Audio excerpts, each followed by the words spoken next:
अस्सलाम वालेकुम स्टूडेंट्स, हम बात करेंगे 9th क्लास की, जिसमें हमारे पास चैप्टर है 4 और टॉपिक हमारा है history of formulation cell theory. तो सेल थ्योरी, इसके मुतल्लिक जो सबसे ज़्यादा जिस बात को हम फोकस करेंगे वो ये वाली कि सेल सबसे पहले किसने इंट्रोड्यूस करवाया। ये जो टर्म बात कर लें कि जो बायोलॉजी है उसको इंट्रोड्यूस कौन करवा रहा है, ठीक है। तो बायोलॉजी इसको सबसे पहले इंट्रोड्यूस करवाने वाला पर्सन अरिस्टोटल था, जिसको हम उर्दू में अरस्तू कहते हैं। 322-382 BC इन। तो इसने बेसिकली तो बायोलॉजी है यानी कि जो नेचर थी उसको दो हिस्सों में डिवाइड कर दिया, एक हिस्सा प्लांट का और दूसरा हिस्सा एनिमल्स का है। तो अरिस्टोटल ने ये कहा कि असल में वो चीज़ जो ऑटोट्रॉफ होती है, इनके जो अपनी खुराक खुद प्रिपेयर कर सकती हैं, वो ये प्लांट्स होते हैं। जो अपनी खुराक खुद प्रिपेयर नहीं करते वो एनिमल्स होते हैं। ये ऑटोट्रॉफ होते हैं और ये हेट्रोट्रॉफ होते हैं। इसके बाद रॉबर्ट ब्राउन ने 1665 के अंदर इस बंदे ने सबसे पहले सेल को इंट्रोड्यूस करवाया। तो इसने कहा कि सेल असल में एक एम्प्टी स्पेस है। वो कैसे? इसने कंपाउंड माइक्रोस्कोप के नीचे, जो खुद से बनाई हुई माइक्रोस्कोप थी, उसके नीचे एक कॉर्क ली, कॉर्क जिसे हम बार्क कहते हैं, उसको इसने एग्जामिन किया। तो इसने देखा कि असल में उसके अंदर छोटे छोटे कंपार्टमेंट्स हैं। वो जितने भी कंपार्टमेंट्स हैं वो बिल्कुल इस तरह दिखाई देते हैं जिस तरह के हनी कॉम्ब के अंदर वो कंपार्टमेंट्स होते हैं। शहद की मक्खियों का एक छत्ता है, उस छत्ते के अंदर जिस तरह के कंपार्टमेंट्स होते हैं वो वैसे दिखाई दे रहे हैं, ठीक है।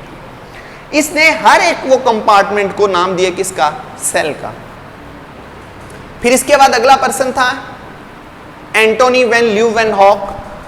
इस बंदे ने सबसे पहले रेन वाटर को स्टडी किया और उसके अंदर इसने कुछ स्मॉल माइक्रो ऑर्गेनिजम्स को डिफाइन किया और इसने कहा ये वो बेसिकली एनिमल्स होते हैं, क्योंकि वो हेट्रोट्रॉफ है, अपनी खुराक खुद प्रिपेयर नहीं करते। इसने उन स्मॉल ऑर्गेनिजम्स को ओवरऑल नाम क्या दे दिया? एनिमल्स का।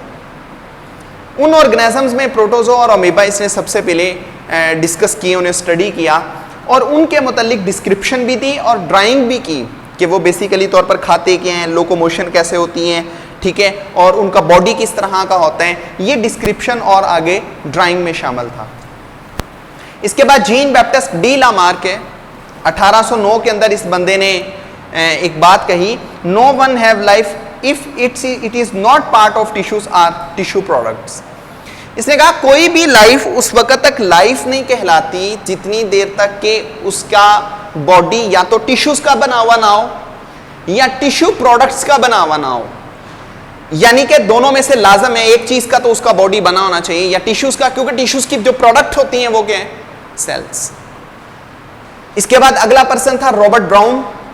1831 के अंदर इस बंदे ने स्टडी किया तो इसने रॉबर्ट हुक का आइडिया गलत कर दिया। रॉबर्ट हुक ने यह कहा था कि cell is an empty space, लेकिन रॉबर्ट ब्राउन ये कहता है कि cell is not an empty space, बल्कि सेल के दरमियान में एक स्ट्रक्चर होती है जिसे न्यूक्लियस का नाम दिया जाता है। न्यूक्लियस क्या है? Nucleus is brain of cell, क्योंकि जो न्यूक्लियस है वो सेल की सभी एक्टिविटीज को परफॉर्म करते हैं।